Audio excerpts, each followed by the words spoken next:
What's going on? What's going on? What's going on? We are back. Back. No Life Digital. Check out our website, nolife.digital. That's the website, nolife.digital. Check out our podcast over on everything, literally on everything. We're on Spotify.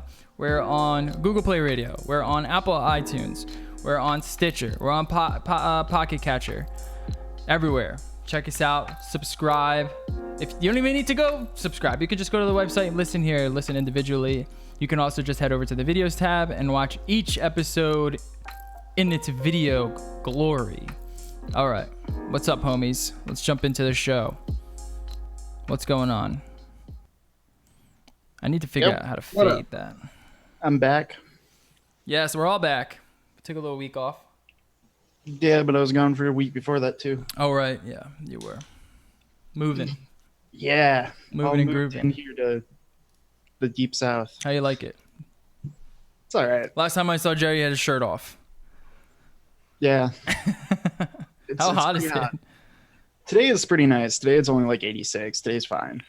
You're actually cooler than it is here in Jersey. Yeah, it's hot. Yeah, it's but hot. that was because late last night we had like huge storms. So most of the week it's been like 98, 100. Yeah. It's like supposed to be 92 here the next couple days, and then from 92 on Thursday to like 78 Friday, and then just 78 pretty much through Tuesday. It's gonna be freaking gorgeous this weekend. I cannot wait. Yeah. Yeah. No, today it's just been real nice in comparison to most of the week. Well, how's your spot, man? Yeah, I'm digging it. It's got things I gotta fix, but for the most part, I like it a lot. Are you on EST or Central Time? EST. Welcome to the East Coast. I've always been on the East Coast. Even when you were in Michigan? Yeah. Yeah, Really? they're East Coast. It's really weird.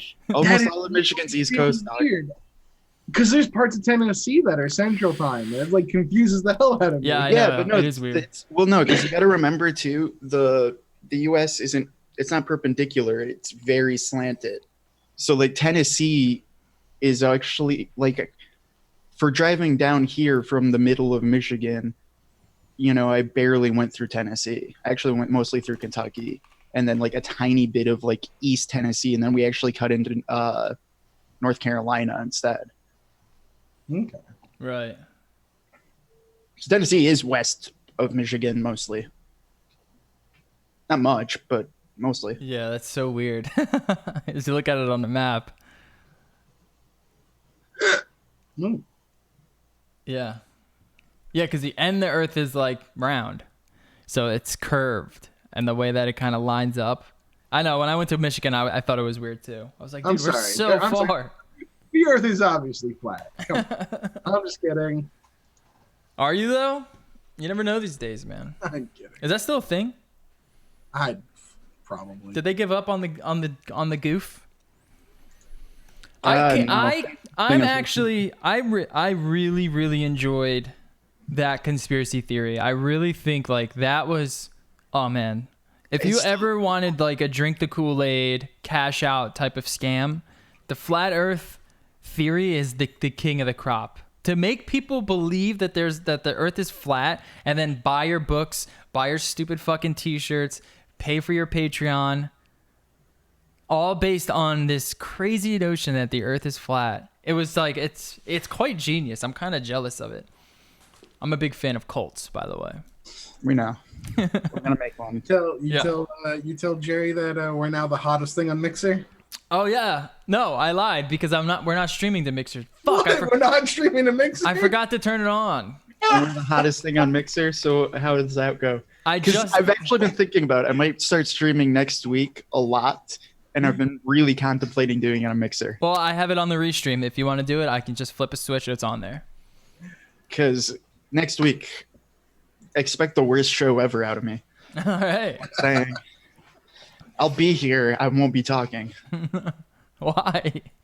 What are you be doing? Warcraft. WoW Classic comes out. Oh, okay. No, you're gonna fucking take a goddamn break for an hour, get some fresh air, and then you go back. It's good. We'll see about that. It's good. It's good for your brain. All right, have you guys? Are you guys just waiting to play Warcraft? You haven't been playing anything new? I'm not touching it.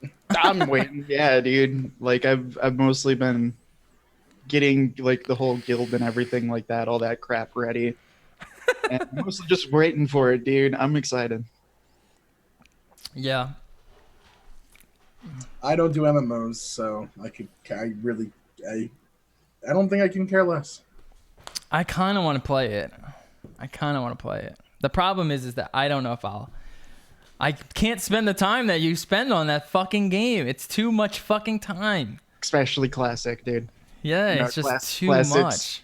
The time sink that classic vanilla WoW is compared to. Oh, dude, I know. One of my It's good not even friends, when we started hanging out, I'll never forget when he started getting into WoW. And I haven't seen him since. I haven't seen him since, man. It's And just that's the too current much. game. The classic's even worse. Like the current game, you can get to max level if you do everything right in probably like 6 or 7 hours if you do a bunch of pots and like boost mechanic type things. This was fucking years ago. I don't remember when Yeah. this was. Classic, the world record's like 4 days and 21 hours played Hmm. to get to max level. Like that's the fastest anyone's ever done it in. Straight 4 days straight. Yeah, no, like 4 days 21 of game like play time. Right. Yeah, that's fuck. It's too much. It's too much time, dude. I can't sink that much time into it. And there's no really, you can't just half-ass that game. I've tried already. You have to fucking put in the hours. It's like Doobie and his JRPGs. You guys just play too much fucking games. But I think that's the only thing coming up recently, right? August is really, I would say, This is like a dead year. Well, until the very end, where we get the new Platinum game for the Switch, Astral Chain, on the 30th. Yeah. But I'm not like super hyped for that game. I love Platinum, but from what I've seen, it's just like, why couldn't you just make like a PS4 version? You know what I mean? After fucking Nier Automata, I would die for another version of that. And then I think Duty's coming out, which I'll be getting into, and that's pretty much it. We might be missing a few others. I can't remember. September has a better, like, September has, for me at least, there's the Dragon Quest Switch port, which I'm excited for just for the 16-bit stuff. There's Code Vein, which essentially is anime Dark Souls. There's a bunch of stuff. The Somnium Files, which is from the guys who made the Nonary games, which if you ever played 999 or VLR, which are really great puzzle games. So if you like puzzle games, that's coming out. Puzzle/visual novels. Other than that, like, not a crap ton of stuff coming really until the holiday season. Yeah. Yeah, that's where you're wrong. See, August is actually the biggest release month of the entire year of World of Warcraft Classic on August 26th, 6 p.m. Eastern Standard Time. And then September is the second biggest release of the year with NHL 20. Oh, that's coming out in September, yeah. Sports games. Oh, yeah, that's right. NHL 20 actually sounds like they've actually changed a shit ton on it, though, from everything I've seen. Like, it sounds like a lot of stuff's changing for franchise mode and things like that. NHL. I mean, actually, if there was a sports game I'd probably buy at this point in time, it probably would be NHL. That would be the only one I would recommend. Yeah, you have to. You need your, 84 overall Elite Max Carter Hart. Yeah, how much does that cost? No, I mean, just probably what his rating is in the game. Oh. They have a MUT mode, right? Yeah, Yeah. they do, unfortunately, have a mode. Yeah, I'll be getting into that as well. Madden MUT mode, grinding away. Still haven't spent any money yet. Good. Yet. Keep it that way. I just it sucks because Oh boy, EA microtransactions. yeah, it sucks because Madden this year just sucks. So I don't really feel a need to like I don't think I'm gonna be playing this one I don't think I'm gonna be playing this one as seriously as I did last year. But maybe next year. All right, let's get into some news. Speaking of which, let's jump into that one first. While we're on the topic about what's it called, Apex. So About Apex, EA? yeah, Apex released a what's it called, Doobie? Well, they released solos, like the solo mode, which a lot of people have been asking for.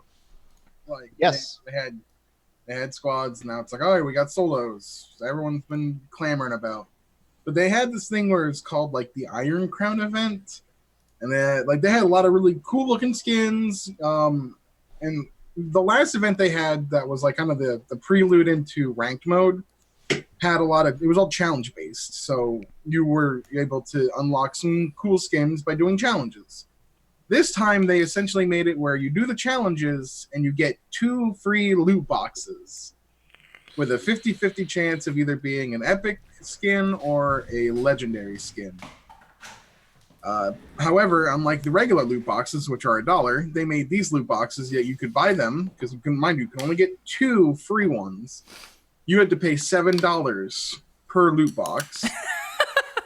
And the only way to get the axe heirloom, which is like the melee skin weapon for Bloodhound, You had to pay for a you had chance to buy it. you had to buy all the other loot boxes because you can only get 2 free. And once you unlocked all of the legendary and epic stuff by buying loot boxes, then you could buy for real money buy the axe. So you pretty much had to drop over $180 to buy a frigging melee skin. It's really dumb. It's really dumb. And some of the skins look good. So there was a big backlash, and they're like, all right, we screwed up. We're sorry we screwed up. We're going to make it so that you can buy the skins for $18. You can buy the skins for $18. No, I'm not paying $18 for a fucking skin. you're missing the part where they were basically arguing. Well, that's coming after this. Okay. Once they made these quote unquote changes, everyone was starting to freak out, going, so instead of apologizing, you're essentially saying, oh, we're sorry you caught us. We're not sorry we did it. We're sorry you caught us. And then they were getting death threats. They were getting a lot of toxic behavior, especially from the subreddit, which is already a shit show before this happened. And then some of the devs kind of got up in arms, and they were like, hey, we remember a time when gamers weren't asshats to developers. And then pretty much saying that, a lot of people are playing the game for free, are quote unquote freeloaders. Yeah. They aren't spending any money. So, of course, as it is with any drama, everyone pretty much hopped on the train and started just giving the devs nothing but shit. I don't think the devs really can't post in that subreddit, even for something unrelated, without getting pretty much just shit. I know. I will say the gaming community is easily the most toxic community Oh, I've seen. God, it's awful. I don't think I've seen a worse community. And I've seen incel communities. I've seen brony communities. Gaming is the worst, most vicious community. As soon as one From what little I've thing seen. happens, people like to just like to pile on it. Yeah. They get Especially attracted on Reddit. to do it. Especially on Especially Reddit. which is just a circle jerk of hate most of the time. And Reddit is different because it's like, for some reason it feeds that notion of toxicity, worse than Twitter, worse than any social media, worse than 4chan. You know how fucking toxic 4chan could get. On Reddit, it's like truly vicious behavior. And now I will say the Iron Crown pricing was a little bit, come on. You know what I mean? It's a pretty awful cash grab. It's pretty bad. Because this is the thing. It's the loot box. If they would have just said you could buy this skin for $200, I'm trying to find the picture where they broke down the pricing, but I think the heirloom was like $200. if they would have just said, look, you can just buy it outright for $200, I don't think there would have been nearly as much backlash. There still would have been, but not nearly as much as the fact that it's all a gamble. The fact that you only get 2 free loot boxes in this, where the last event was a challenge based, and you can kind of tell this is what they're gonna go for their future events, is this style, and like it just seems really dumb. Like they could have made it a way that you could have gotten at least a few more of the loot boxes, even if you had to grind your dick off. Yeah. And play like some stupid astronomical number. At least they had a way for you to do it without paying by playing the game. Yeah. But right now, and then they had an event store where they had crowns that you could use to buy other skins with their. So they've added a third currency. So now we have the Apex coins, which are real money, the crown coin things, which are a different currency that you get from buying the loot boxes. Wait. The coin is like the in-game money, right? Coin's the in-game money. That's what you use to pretty much purchase the battle pass. Then there's the Apex coin, which is real money. Then that's the real money, is the Apex coin. And then you have the tokens, which are, you literally can't use them. There's nothing to use them on. What you theoretically use them on is in the store when they put up a new like skin that's an upgrade from an old like a legendary skin. If you own that legendary skin for like 6,000 or 10,000 tokens, you can upgrade to this other skin. Mm-hmm. But that's it. You literally can't use them for anything else. I have 100,000 of them just sitting there because there's no use for them. Yeah. It's the dumbest currency. You use them to unlock legends, but since they only drop 1 per season for like 24,000. Yeah, you buy them immediately. If you play like any moderate amount, you'll have enough to buy all the legends within like a couple days. Yeah, and then you're going to have a surplus of this useless currency that means nothing. Yeah. That is better than it used to be, though, because when the game first came out, it was they took forever to buy a legend. Oh, yeah. It was they fixed it. All I'm saying is, I wish you could take those coins and buy loot boxes with them, but you can't. You have to pay money to buy loot boxes. They could have done something where, like, even make it an astronomical number for this loot box for the crown event. Make it 100,000 tokens. Yeah. At least I can use that on something. Well, they should have someone in that work that is a developer that can add up the time and say, okay, maybe like a hardcore player will need to play this many hours to reach like this many tokens, and then do that a couple of times, and that should be enough to like. But the thing is it's like any other microtransaction business. They don't care about that player. They care about the whaler. Yeah. The guy, the 5% of people that are going to just drop the $200 to get the axe. Yeah. That's where they make their money. Yeah, and honestly, it is a free game. It is a free game, and I don't have too much of a problem with microtransactions as I do with loot boxes. I fucking hate loot boxes with every being in my body. One of the things I saw on the Reddit that was just like, I did go on the Reddit for one point, and I saw somebody go, if they're gonna do this, they should make the cosmetics be, have different mechanics. I was like, that is the one thing you don't want. It's exactly what you don't want. Mechanics to be tied into money. No, is that person a fucking idiot? That's what I said. I responded to them. I'm like, you are a fucking moron. just report that person. That's exactly what Battlefront 2 did. Bind to another EA game. Common denominator here is EA. Yeah. That and just free games. Battlefront 2 wasn't a free game. I know that was EA, but I'm just saying that's my issue too, where it's like loot boxes suck, and they're even worse in games you have to pay for. But then it's like in the free games, it's like, just let me buy the game for $30 and just not have to deal with any of this shit. You guys don't even know about fucking MUT mode, dude. I know.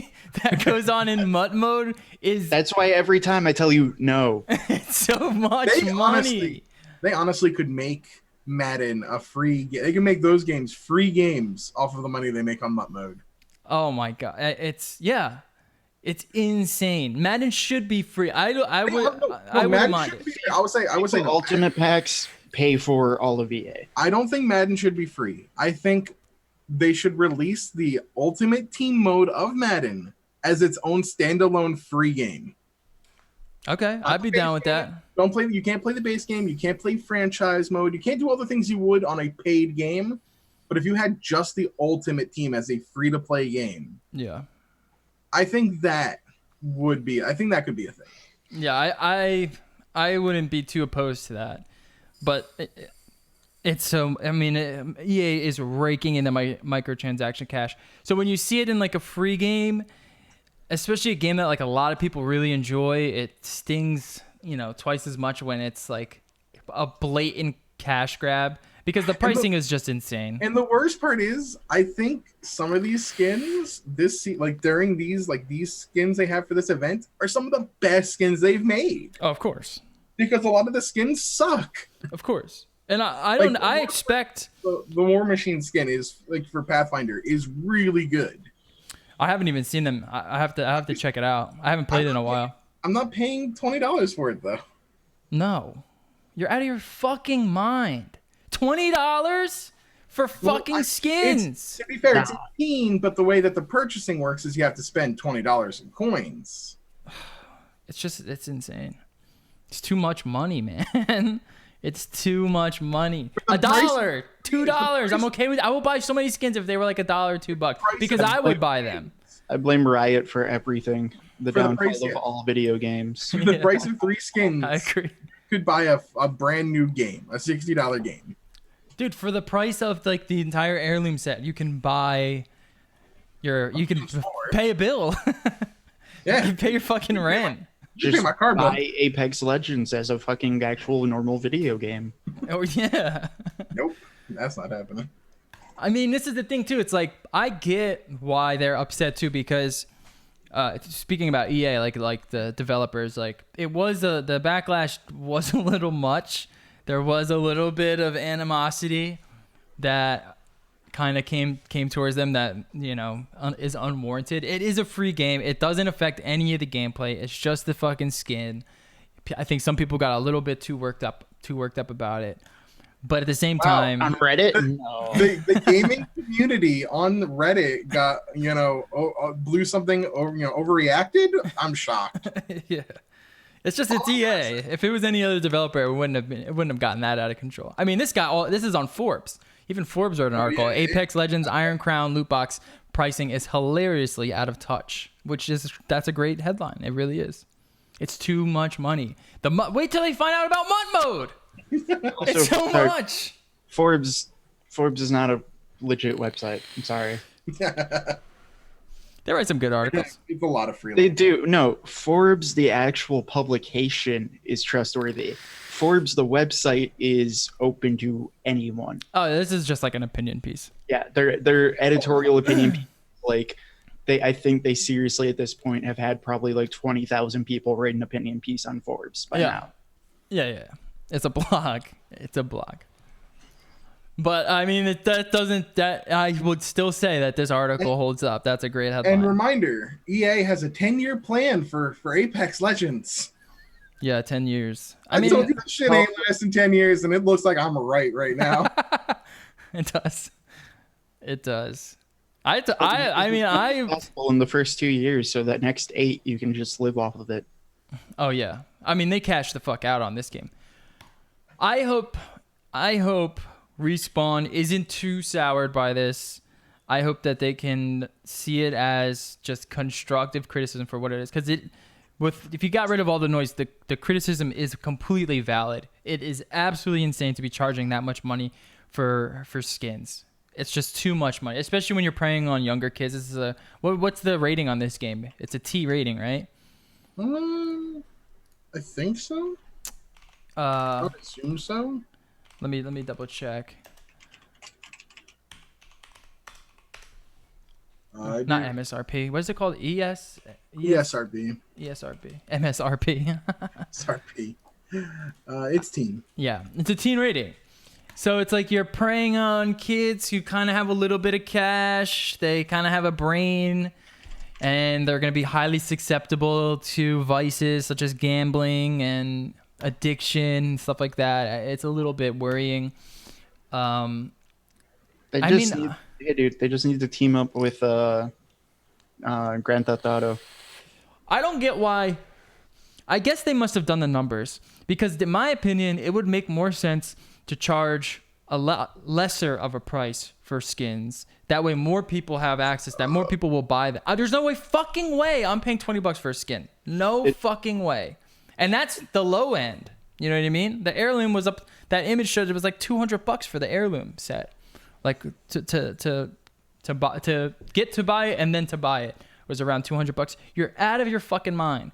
But if that was $20 and all the other stuff was like $1, and I enjoyed playing that game, and I could, I play a little more, and there's challenges and incentives that keep me feeding me in, then I wouldn't have too much of a problem, and then you would get a little bit of cash from me.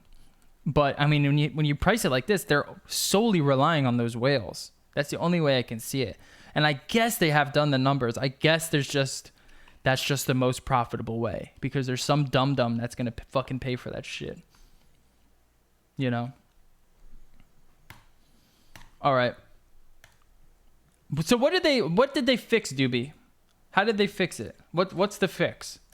For what? For the loot boxes. What did they do? It says they fixed it, right?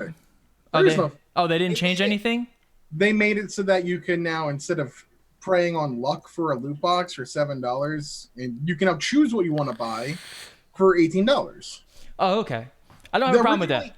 Originally, that is a fix. You couldn't choose what you wanted to buy. It was random. Okay. You were guaranteed either an epic, or from the set of epic or the set of legendary. And then that was it. Now you can also, for $18, buy whatever skin you want. Okay. That's not too bad. The pricing is still shit.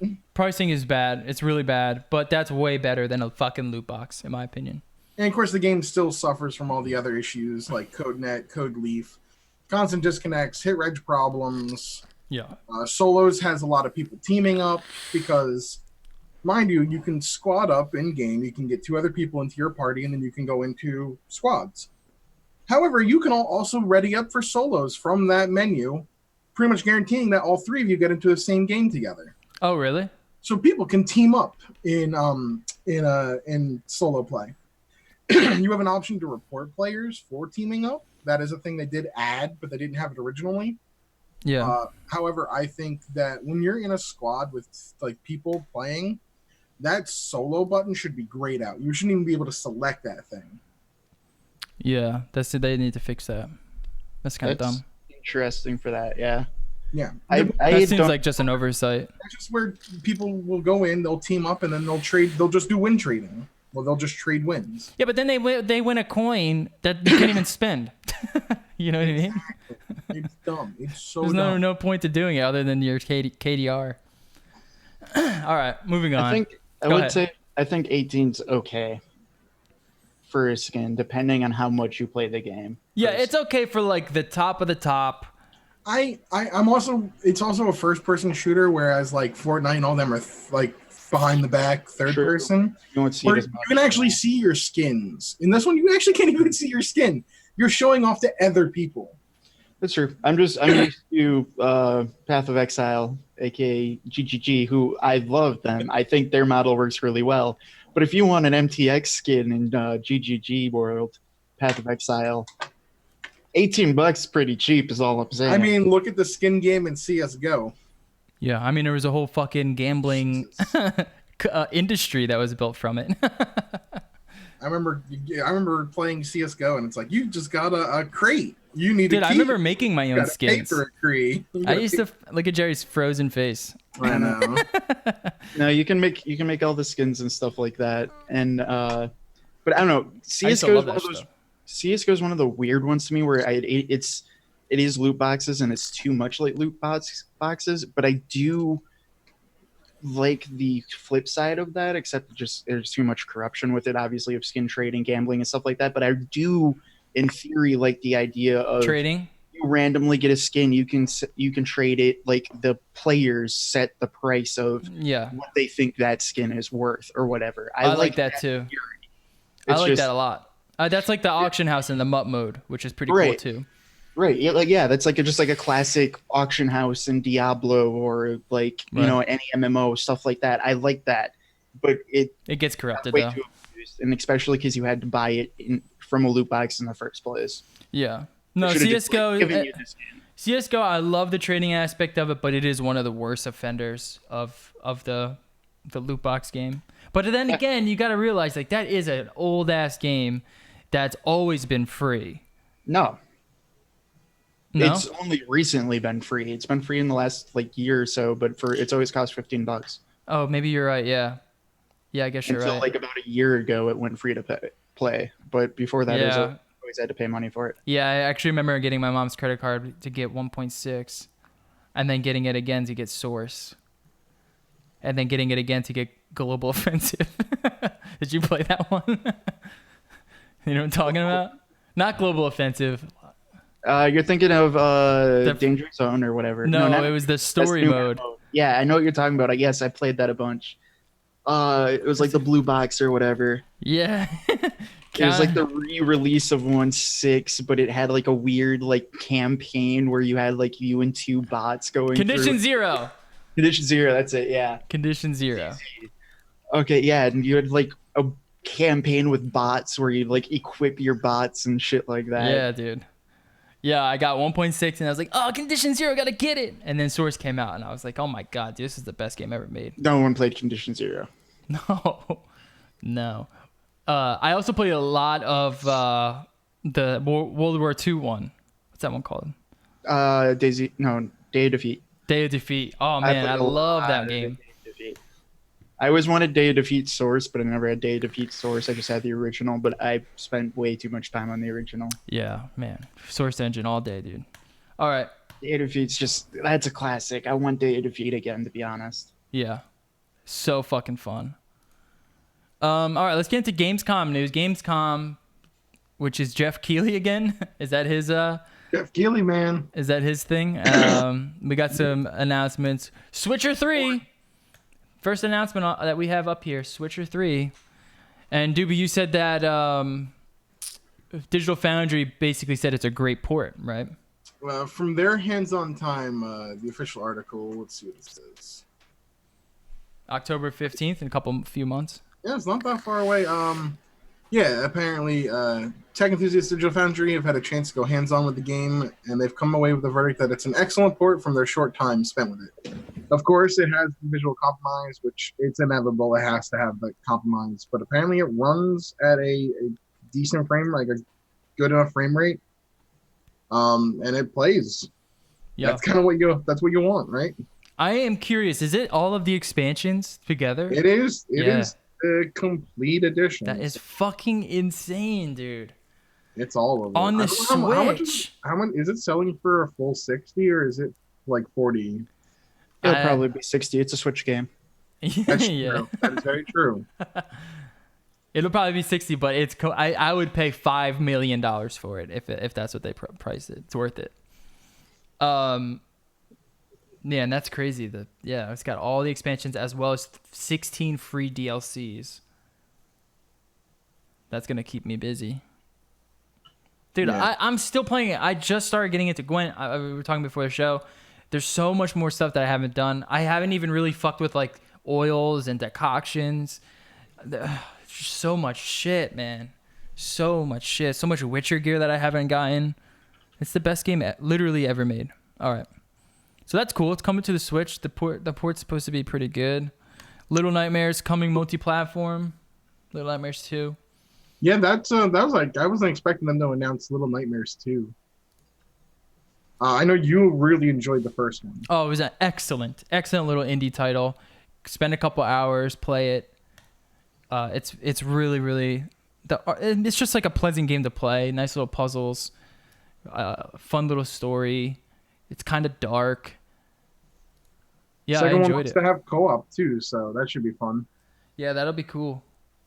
So what platforms is it coming on? Is it coming out on Switch? Switch, PS4, Xbox One, PC. I think it's like full-on multi-plat. Yeah. Which is I like seeing that. I like seeing that it's like coming everything. Yeah, that's good. Yakuza 3 Remastered launches today? Today. Okay. No cut content. They redid the localization for it. And they announced that. What does that mean? I don't know what that means. So the original game was on PS3. So this new version of it has they took the translation and they updated it. So they fixed some errors and things like that. I mean, that's cool. No cut content's nice. So it's everything that was in the original. And it's one of those things where it's like, if you didn't have a PS3, you pretty much couldn't play 3, 4, or 5. Now, once these are all out, you can play everything from Yakuza 0 all the way to 6 on the PS4. Yeah, if you don't have nothing to play, check it out. It's pretty good. I loved, like, Yakuza 0 is really good. I loved Kiwami 1. I'm playing Kiwami 2 right now, and it's really good. Yeah, I have to work my way through them. I don't know what the price is on the remaster yet. Because they're selling, like, they're selling physically all 3 in February when the third, like when Yakuza 5 comes out, they'll be selling all 3 of them on physical. But until then, it's just pretty much digital. I'll probably just get them digitally anyway. Yeah. I wonder what the price is. Where is it? It's just on the store. Well, the store has the collection for $60, so I'm assuming 20 each thing. I would assume 20 each thing. That's pretty pricey.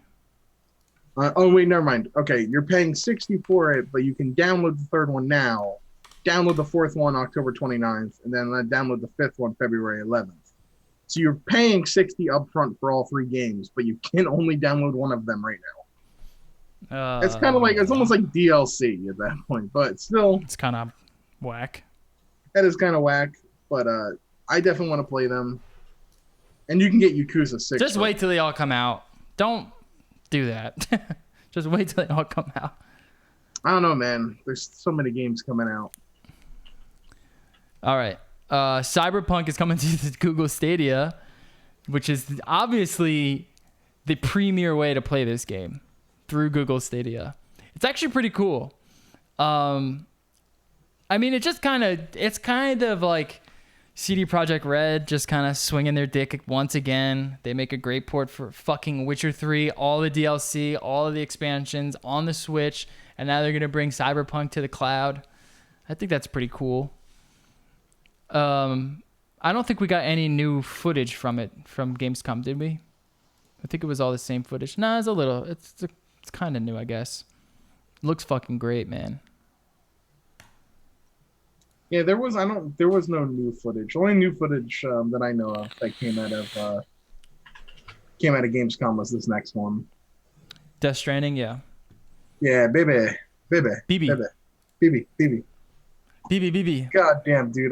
How can they miss? Guillermo del Toro's cameo is great. Jeff Keighley's cameo. Jeff Keighley is gonna win. Jeff Keighley voiced by another man. They didn't even know how to use his fucking stupid voice. They didn't even use Jeff Keighley's voice. It was Justin Bobby for it. Yeah.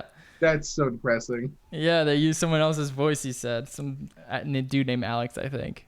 I was wondering why, like, the acting didn't sound terrible. Exactly. I mean, if you just have Jeff Keighley's face is one thing. If you have Jeff Keighley's face and his voice, it kind of rips you out of the experience, I think. Kind of makes you wonder what he's doing with Kojima in the back. So they showed some gameplay.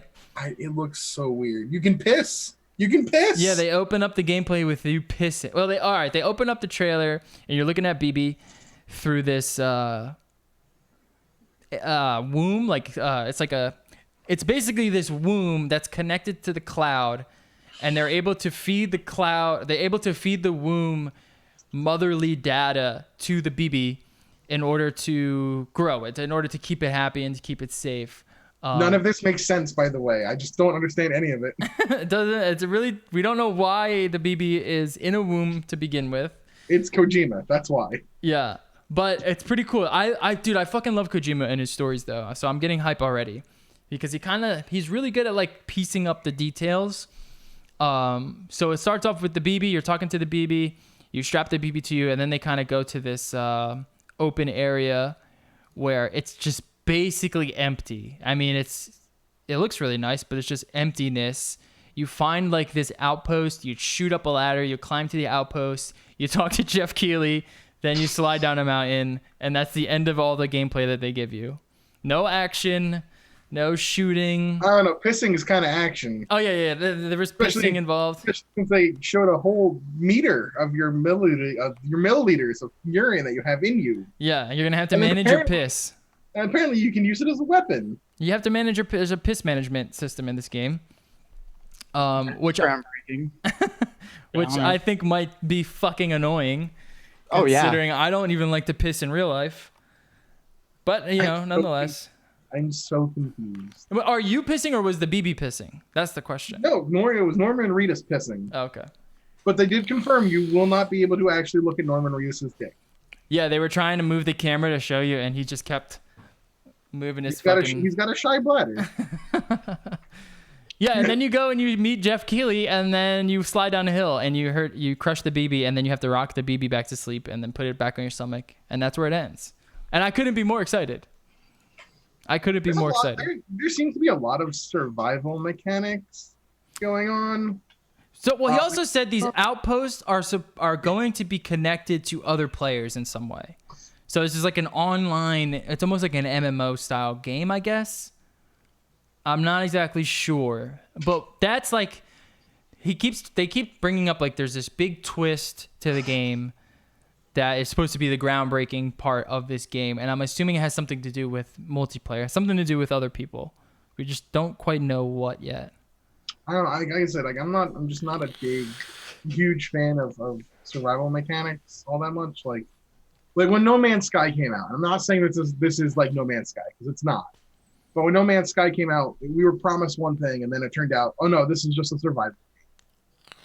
You have to keep track of all these stats and all these hunger levels and carbon levels and that kind of management stuff. Some people like that management stuff. I'm not a fan of management. I like it if it's in the right kind of game, If I have to manage my piss levels, I might not be as excited. Yeah, exactly. That's what I was saying before. I don't know if a piss management system is going to be that fun.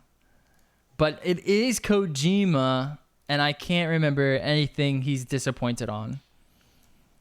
So this is that's what you get. You get a BB, you get Guillermo del Toro, and Jeff Keighley.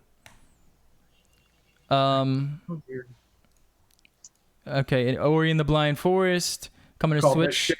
Called this shit back in February. Yeah. Yes, you did. When Game Pass was announced for the Switch, I was like, oh man, I could totally see Cuphead and Ori coming to the Switch. Everyone told me, I don't think that's going to happen. Those are first-party titles. They're not going to let Nintendo have them. Then Cuphead came out. And I said, well, Cuphead's here.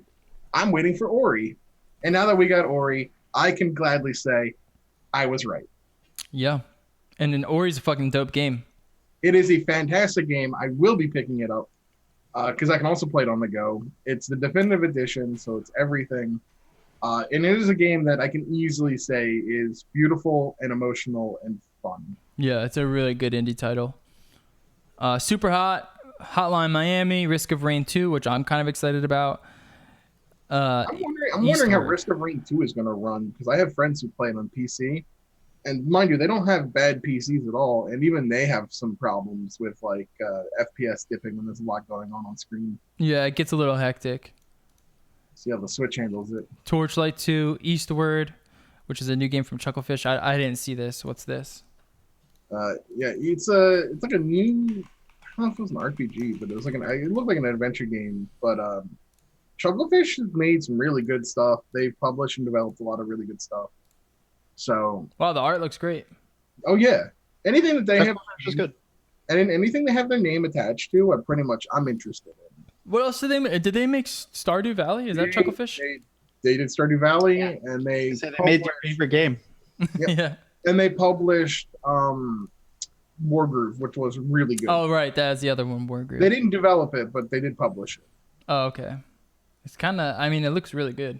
And then you got Skater XL, which Skate 4 or 3. What's the meme? Because that game's never coming. Skate 4. Don't say that. So Skater XL might be your best bet. Don't say that, dude. Hey man, they made the claim in this trailer that every trick is never the same. Oh, this is no. This is super hyped. Yeah, no, I've seen this. Yeah. I think it's on PC, right? Or there's like a I tech think there's demo a- on PC. There's a tech demo on PC, I'm pretty sure. Yeah. Yeah. I haven't played. That's all anyone's seen is the same tech demo that's this video. Yeah. I haven't Yeah. played. I haven't played a skating game since Tony Hawk's Underground 2. You haven't played Skate? No. You're out of your fucking mind. One of the best games ever made. Was it PSA exclusive? No. No. It was on everything. Was it on everything? I never played it. It's great. I mean, if you've ever skateboarded, I don't know if you skateboarded, but No. it captures it. It captures the skating really well, and that's why this is pretty hype because it kind of everyone wants the skate game, or you have to flick the board the way that you would flick it in real life.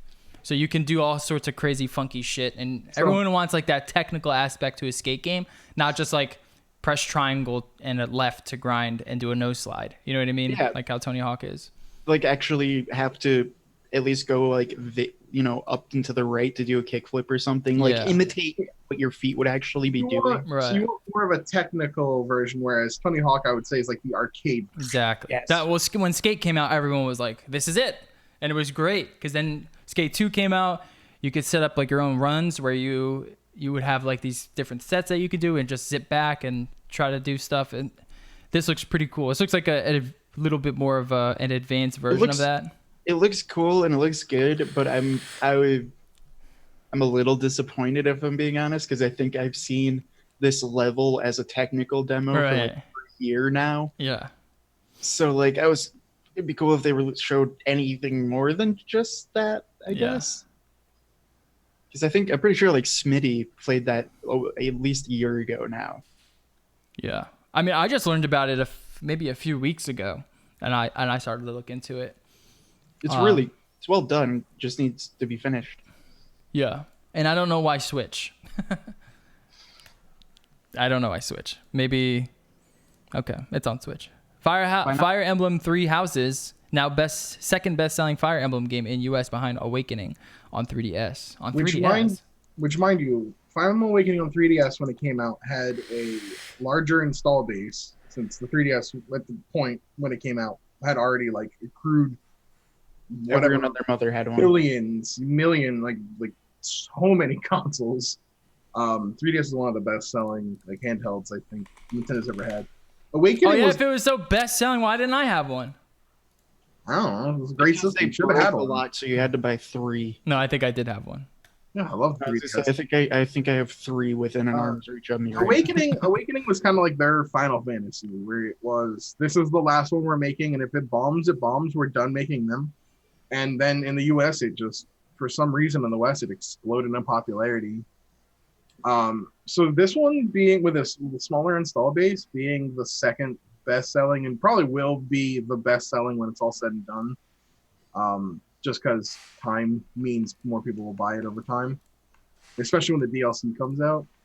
I think the feature of the franchise is really good, and I think them working with Atlas on some stuff, and you can definitely see some of the influence in that day-to-day life stuff that Persona has. A lot of people resonated with that kind of like slice of life stuff. I really enjoyed it. The characters are so well written and the gameplay is really fun.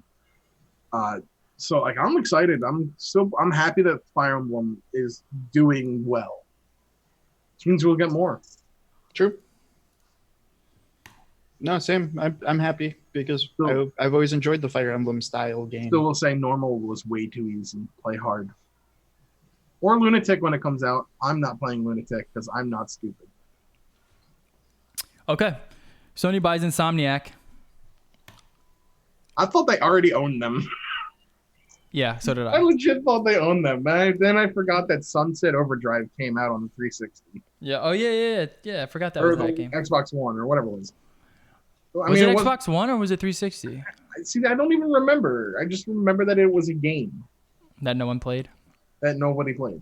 But everyone played Spider-Man. Best believe it. And they got it locked up. So Sony Except for said, me. You haven't played Spider-Man? Yeah, no, I've had it. I still have it.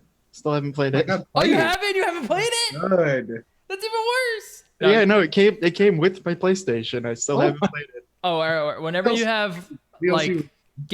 whenever you have like 3 to 4 hours of free time, pop it on, dude. You will not regret it. It's so good. That's been the issue, is having that 3 to 4 hours. Yeah, it's so good though. Once you do, pop it in, enjoy, man. It's a fun one. Dude, you feel like Spider-Man. You feel like Spider-Man when you play it. All right.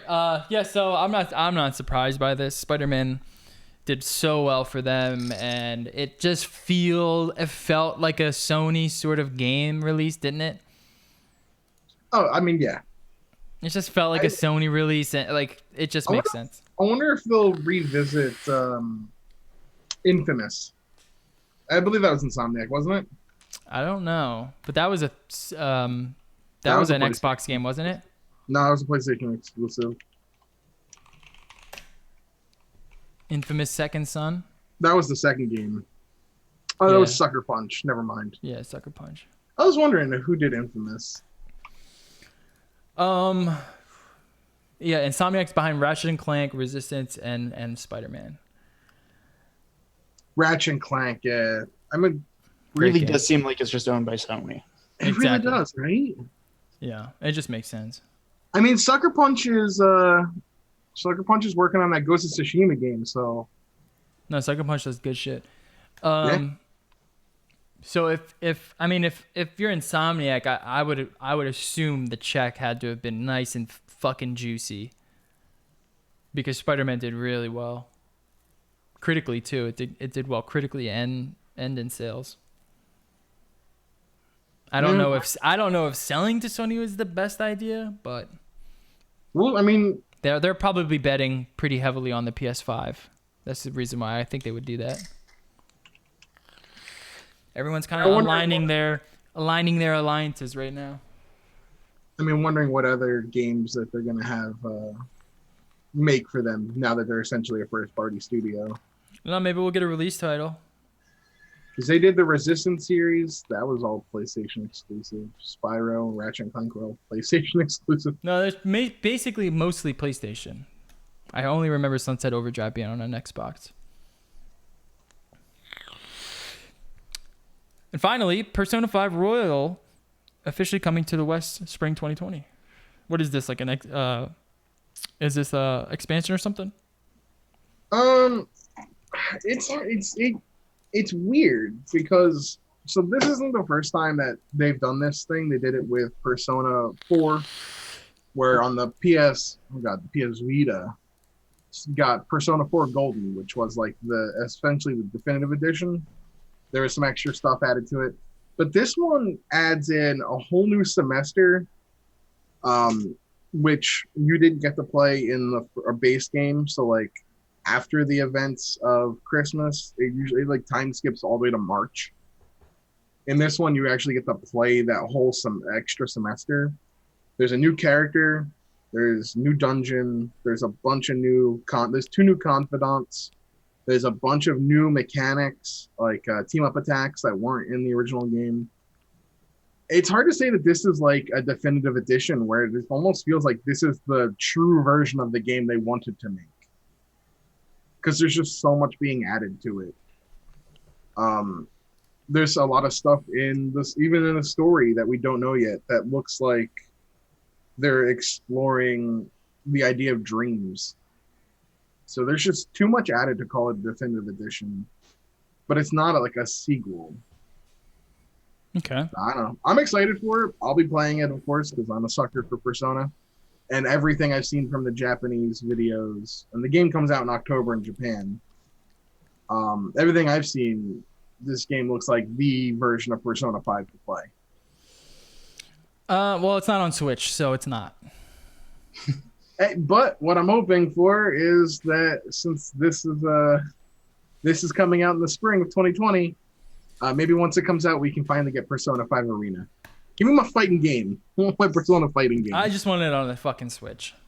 Hey, you get to play that Scramble game. You know, the Destiny Warriors game on the Switch. with Persona characters. No. I want Persona 5 on the Switch. And we all do. This is never gonna happen. Fucking come on. That shit is Make it happen, Nintendo. Exclusive. Well, it's Sony then. Release a fucking Switch. And please don't call it the Vita. The Vita 2. As I say, be careful what you ask for. Sony and handhelds. Haven't gone that well since the PSP. They need to Even release then, Switch. Even then, the PSP like had some good games, but the majority of that library was trash. I mean, all they need to do is release like a Switch, where it's its own sort of console, where it's not, you don't have these weird ports. You know what I mean? How do you handle the patent of such a thing? Where they don't get sued by Nintendo for it. You don't. I don't know. Maybe the controllers are in not Joy-Con, DualShock style. And not detachable or something? Yeah, not detachable. They'll figure out a way. They've had handhelds before. I think they're focusing on the PS5 to the point where they're not going to touch the handheld market at this point. I don't know. I would love like a nice, After the because you know PSV Sony is gonna pack that bitch with every fucking feature and every fucking spec in the world. I think they realize they can't. It's hard to compete with Nintendo when it comes to handheld gaming. Yeah. It's really hard. But then you say, here's Spider-Man on your handheld. Here's Persona 5 on handheld. Here's God of War handheld. Here's Grand Theft Auto 5 handheld. Here's Madden Mutt Mode handheld.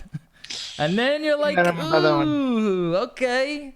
I got my Switch for my Pokemon and my Kirby and my Yoshi. And then I got Sony when I want to play real games.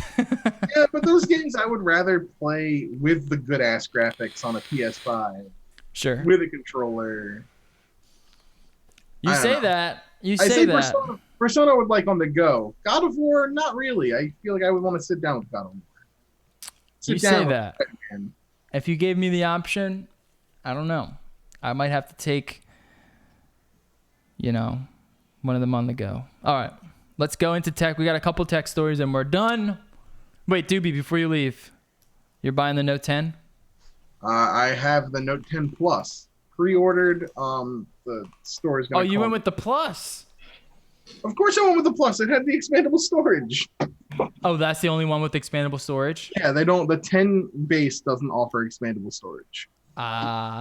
This is what I was saying. So that like confuses me that the model of the phone that's bigger has already by default has the larger internal space is the version that also comes with expandable storage. It seems a little odd to me, that decision. Well, that makes sense. So they can fit that fucking and of stupid course, SD thing in there. They now have no headphone jack, so I got to deal with that in the future. No headphone jack. That's the big loss. Everyone's been complaining about it. Times are changing. Like used to be, like I don't know. Samsung used to be the company, and it's been happening recently. Like it's not. This isn't the first one. Samsung's the company that used to be like, we're gonna uncompromise. This is the way we do things. Here's your removable battery, your removable storage, headphone jack. Yeah. Then the battery became internal. You couldn't replace the battery anymore. And then you couldn't. Now you don't have a headphone jack. Expandable storage. Now the expandable storage option is back. It was back on the Note 8, but it's also back on the Note 10, but only for the Note 10 Plus. And the headphone jack is gone. But it does have a 4300 mAh battery. If I have to lose the headphone jack for that battery, seems like it's a decent exchange.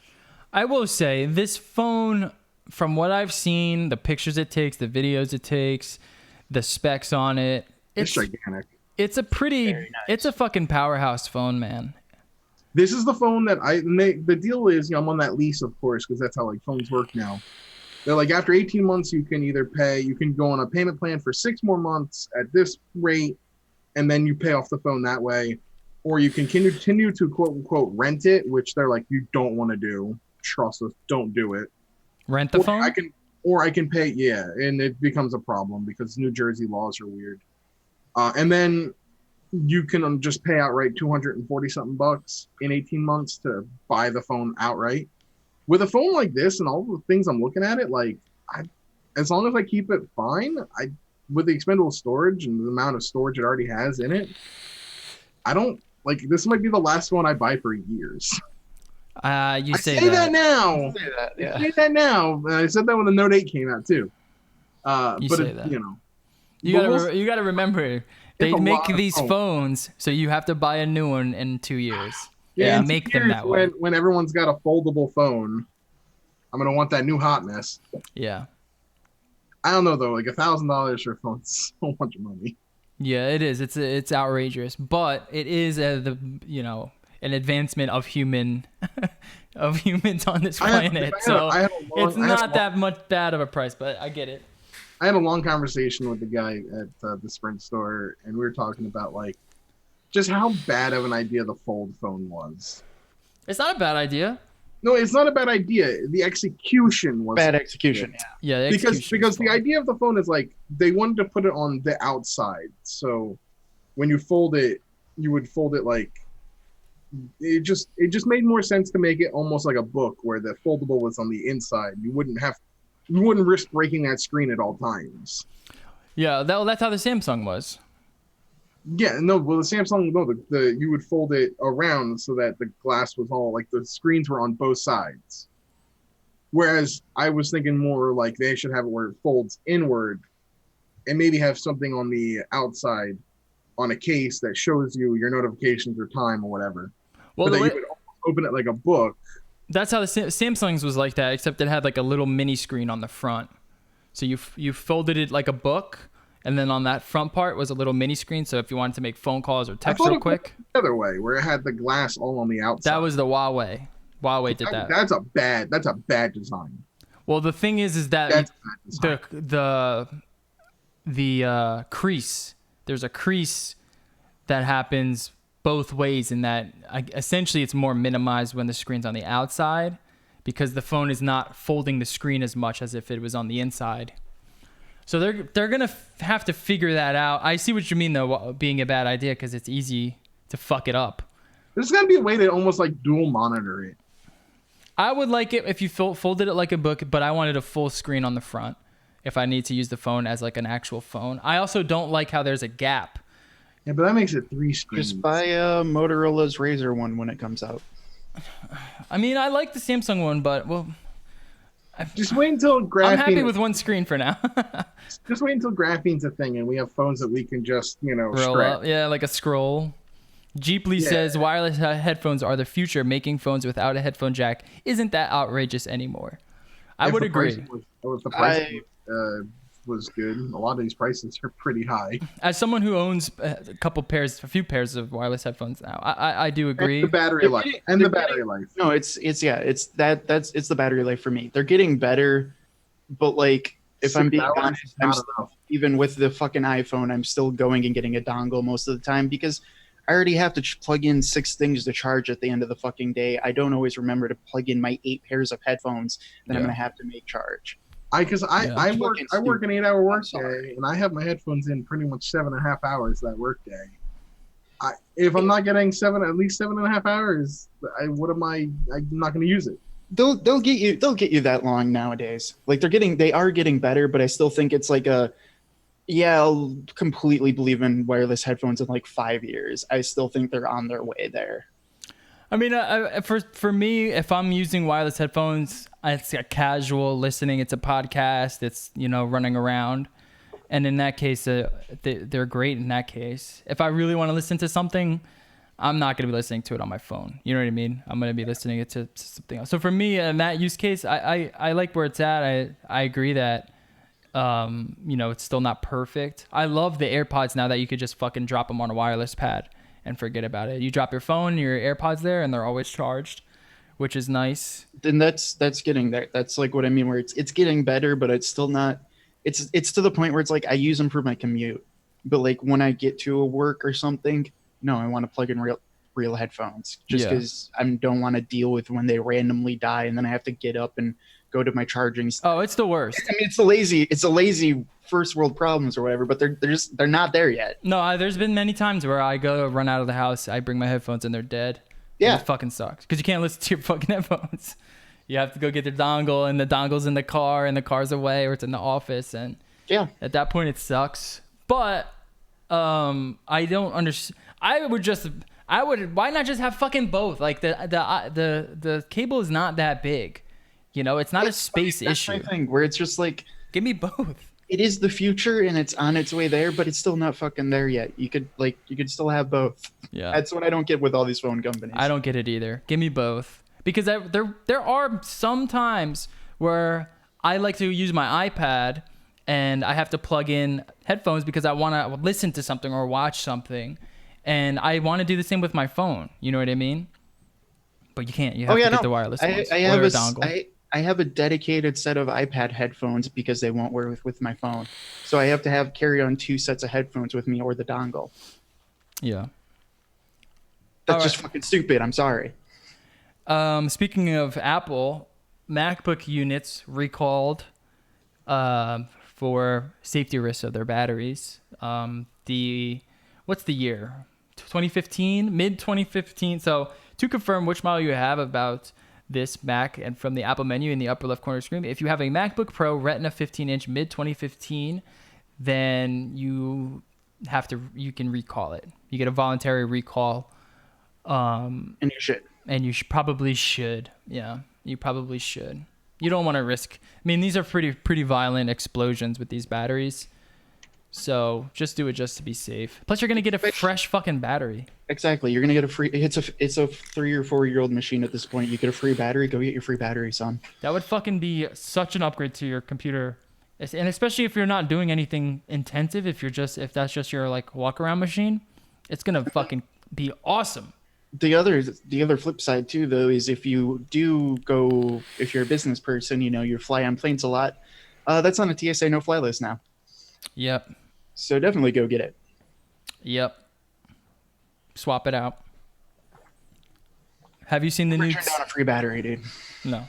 Have you seen the Snapchat spectacles? The new ones. They made a new one, the third one.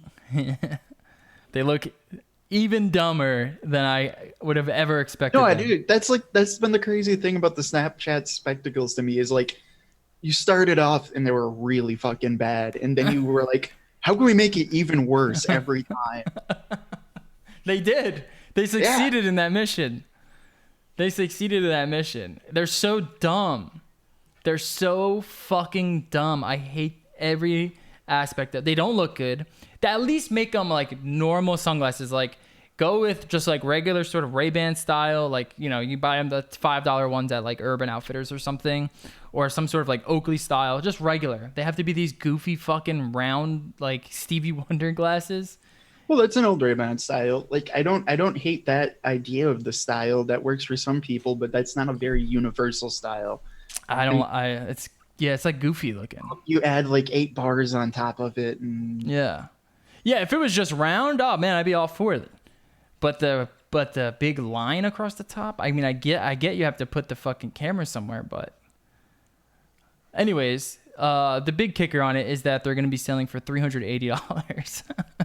Yeah, dude. For glasses with cameras in it, which is awesome, but you can only use them in Snapchat. Yep. And I guess people still use Snapchat. That's still around. Yeah. Like, I don't get it. Okay, the thing that's always crazy about these to me is like, Snapchat for the most part is targeted at a younger audience, and it's mostly used by a younger audience. Yeah. So we're gonna sell them a $380 product. Yeah. Yeah. Especially after they didn't sell any of them. Right. They never sell, and then you're like, hey, dude, we're gonna try to get some teenagers to spend $400 on a pair of sunglasses. Yeah. So what's funny is that there's a lot of products like the AirPods are a perfect example of when they come out, people laugh at them because they're just so dumb looking, and it makes headlines. Everyone laughs at them. I don't see that with Snapchat spectacles. I do not see anyone actually using these or them becoming like a cultural zeitgeist sort of thing. No, the only person I've ever seen use them really like a lot is one of the old Verge social media writers. And that's literally because like he probably use it for one day. No, he uses it a ton. Oh, but really? I think he mostly just embraced the meme because he's like, yeah, I have to cover Snapchat, so I might as well be the meme. Well, and I guess it is his job, so that also makes sense. That's it. That's the only person I've ever seen, even on the internet, like realistically wear these things. Yeah. Yeah, they're fucking dumb. All right, and the last three stories have to deal with cryptocurrency. So much news has been coming out of the Bitcoins, the bits world. So one story which came out yesterday is fucking insane.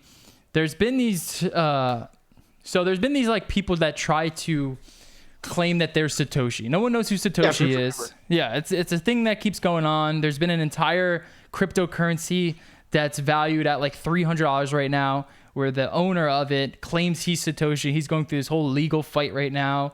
And it's just absolutely ridiculous. Well, someone else yesterday released this entire like 3-part manifesto on how he's Satoshi, and all these just like crazy stories. And this picture that's on the screen, this is who is claiming he's Satoshi.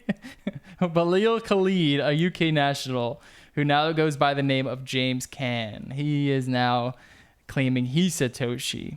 Yeah, dude. And it's a fucking fun read, but it's just like, this is one of the worst reveals that Bitcoin has seen yet. It's always funny when these things pop up because everyone knows that we know how Satoshi would reveal himself if he ever were to. He would just sign on to the keys. That's it. That's the simplest way to do it, to prove the Satoshi.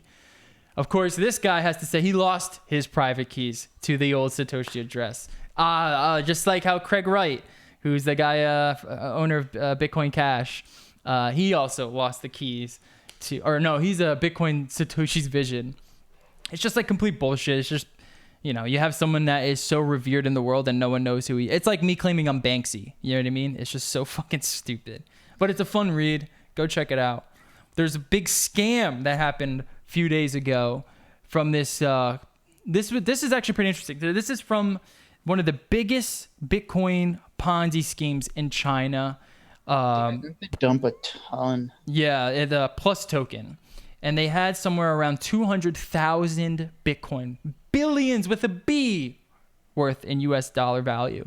It's so much Bitcoin that they funneled from this Ponzi that they had up, which is even crazier. The scam was able to funnel that much fucking money. So essentially what happened was they got caught. The original founders of this company got caught. They got put into custody. But the address where all the Bitcoin was held was a I forget the name of the exact address, but it's a multi-account address. So supposedly there's a few other people that were still involved who had access to these accounts, and they just started dumping Bitcoin. And if you look at the Bitcoin price, let me bring up TradingView really quickly. If you look at the Bitcoin price, it was probably the worst tank we've seen. So this was so fun to trade, by the way. If you're not trading Bitcoin, give it a go. It's really, really fun. But you can see the price here was around 12,000. I'll say it's around 12,000. The whole idea was that Bitcoin was going to drop down to this like major support level and then bounce up. That was what everyone was expecting. But all of a sudden we got these big sell-offs. You can see right here all in red, these big gigantic sell-offs. And a lot of it we're thinking had to have been this company just dumping each and every pump, because you kept getting these real big pump orders that would just fly up and then it would just get dumped on. And it happened throughout the course of an entire day where just, so much Bitcoin was being sold off. But somehow it's stable. It became stable. I mean, the Bitcoin is really just insane right now. There's so much money flowing into this fucking crypto sphere.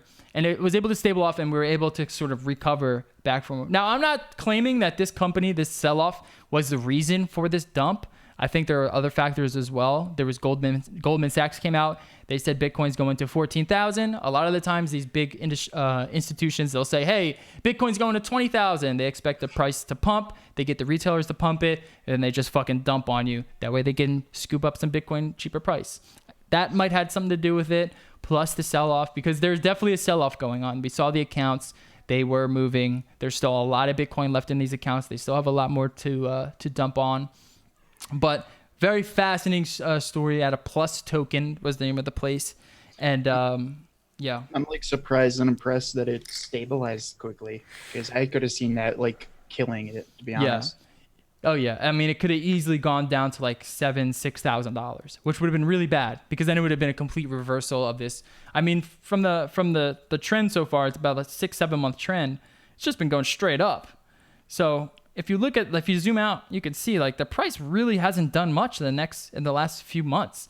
I mean, you see a sell off from 14,000 all the way down to 9,000. You would think like, holy shit, this is going to zero. But then Yeah, it just pumps that's back real. up and jumps back down. I mean, it's a crazy Death cross, market. whatever. That's Yeah. like on your deathbed. Yeah. Yeah, you could see that's a good thing you brought that up. You can see here in this consolidation, there's 2 death crosses. So you can see across here this I have the green 21 or it's the green 50 exponential crossing the 200 exponential. And when that crosses down, that's a death cross. And you can see there's 2 here. There's one, we pump it up, plus token exit scam drops it. We cross again over here down in August 17th. And now we're about to cross it up again and get another golden cross. And, are we going to pump up to 20,000? A lot of big investors or, even Goldman Sachs, they think we're going to get there. So who knows? You can trade it. You can make money if it goes up. You can make money if it goes down. That's the best part about trading it. Last, Backed. This is the big news coming out of crypto. Backed, Bain Capital, they got the okay from the US government. They will be releasing their trading platform with physically delivered Bitcoin. Very, very, very big news. This is the first major institution, the first real institution to join crypto and offer physically settled Bitcoin. You and I cannot trade on it. We are not institutions. This is big money flowing in. This is people essentially like gold bugs. You get these companies that have so much wealth that they need to be able to hedge it against fiat or USD or yen or China's currency. So they usually buy gold or they'll buy some other asset. Maybe they'll buy some sort of bond or they'll buy oil. Well, now Bakkt is allowing them to buy crypto and physically have it. So there's no sort of just like, we'll give you an address. They store it in their warehouse. It's probably on some sort of like private ledger. And if you wanted to withdraw, they'll actually give you the keys to the Bitcoin, which is really, really cool. So this is going to be really, usually what happens when something this big happens, you'll see a price start to like fall a little bit. But once the trading starts to get in here, I think that Bitcoin is going to be off to the races. We also have the halvening coming up soon, which basically squeezes supply. It basically means it's going to be harder to get. There's a lot less rewards. That's going to pump the price. So it's a good time to think about getting back into the game if you were someone who dumped during like that big crypto winter.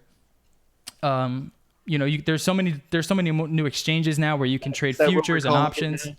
The crypto winter, yeah.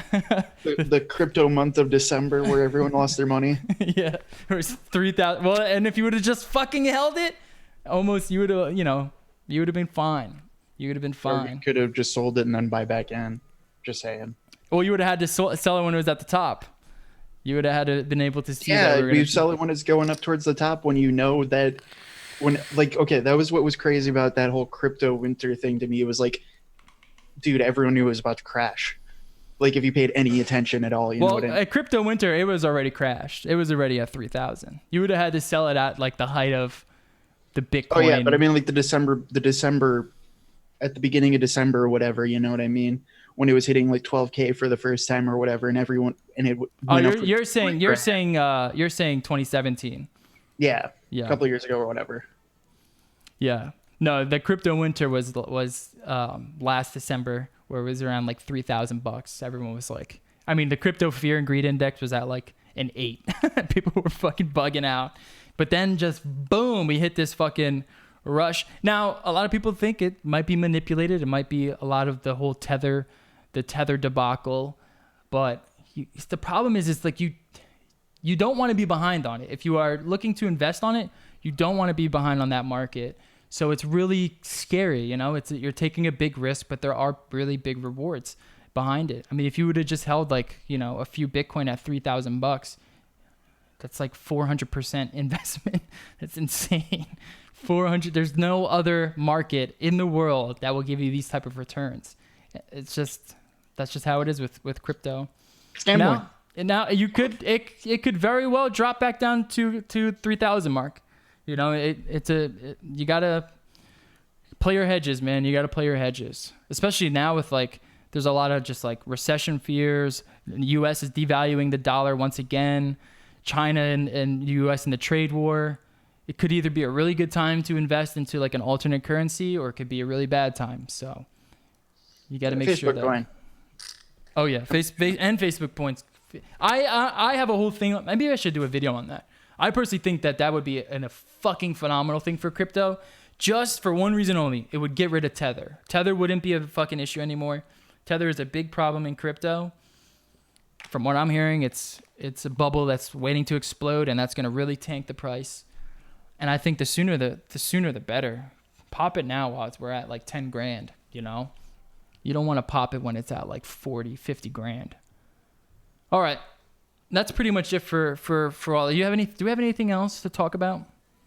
Not really. Yeah, I think that's it. I can think of. There wasn't too much other tech news going on. There's a lot of new rumors about Intel chips that we can talk to when they're closer to releasing. And then AMD custom graphics cards are coming out. What do you mean by custom? Like add-in board partners. So like non-reference models. Oh, right. Yeah. Okay. Which seem pretty good actually, but who knows? Yeah. I mean, I'm always into custom cards. You know what I mean? I'll always take a custom card. Unless I'm in a water cooler, yes. Right, exactly. Yeah, for sure. Yeah. But yeah, no, I agree. I'm watching them. I might have more findings in like a couple of weeks or something, but we'll see. They're like mostly just all coming out, so it'll take some time to see how good some of those really are. Because so far, some of them seem honestly pretty good. If you don't care about ray tracing. Like I think. Do you care about ray tracing now? No. You still don't care about it? Not really, just because there's still not like a game I care about that has ray tracing. There was some photos posted recently of Cyberpunk with RTX. That I would care about, but like that would be about one. it. You know, like otherwise, like you know, the games I play the most, like yeah, dude, WoW classics, totally gonna get fucking ray tracing. Yeah, sure. You know, or like you know, the vast majority of games I play aren't going to see ray tracing till like 2027. You know what I mean? Yeah. And it's mostly just because I like really CPU intensive management map games and shit like that. It doesn't need ray tracing. Yeah. And if you add ray tracing, like they're already hard enough to run. See me, I'm almost due for an upgrade. Cyberpunk. When I saw the Cyberpunk RTX video, I was like, okay, maybe I do get an RTX card. Do I wait though? That's the thing. I don't have any need for it now. Is there going to be another version by the time Cyberpunk comes out? We have the super cards. So. It's like I think the supers are like the 1 year update. So I think you'd be waiting until like the middle of next year, and I think where it'd be like the 3080 or something. Yeah, I think you're gonna wait even longer for that, to be honest. Yeah. But I don't think there's going to be a big release till after Cyberpunk, unless like AMD releases something crazy, which then it won't have ray tracing anyway. Yeah. Yeah, they still haven't really said much about RTX or ray tracing. There is, but then they said about it in the consoles, which is weird. Right. There is rumors that they're making like a 2080 Ti. They're calling it the NVIDIA killer, so it's not going to kill NVIDIA, obviously. But the rumor is they're working on like a really good graphics card for the beginning of next year that'll have ray tracing. So maybe, but we'll see. I want them to have it just so it's so RTX or ray tracing, real-time ray tracing is a thing. Because I do like it. I like the technology. I do think it makes graphics look really, really nice. No, and I agree. It's just that games aren't there yet for me to care as much, or like the games I play the most aren't there for me to care about. Yeah, I'm more of like that single player blockbuster type gamer.